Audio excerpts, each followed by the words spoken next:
ఈ రోజేం స్టోరీ చెప్పబోతున్నావు అబ్బాయి? ఈరోజు కోసల రాజ పరిపాలించే విక్రమాసేనుడి కుమారుడు గురించి చెప్పబోతున్నా.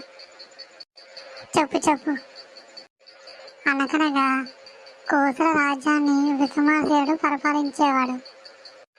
అతనికి చాలా కాలానికి కుమారుడు జన్మించాడు. మహారాజు దంపతులు ఆ పిల్లవాడికి జయంతుడు అని పేరు పెట్టారు. వాళ్ళు కొడుకుని చాలా గారాబం చేసుకునేవారు. చదువుకోవడానికి కూడా బయట ఒప్పించకుండా గురువునే కోటకు రప్పించేవారు. జయంతుడి కోసమే ప్రత్యేకమైన ఉద్యానవనం కూడా ఏర్పాటు చేయించాడు మహారాజు. సైనికుల పర్యవేక్షణలో జయంతుడు ఎప్పుడూ ఆడుకుని ఉండేవాడు. అలా రోజులు గడుస్తూ ఉన్నాయి. కొంతకాలానికి జయంతుడు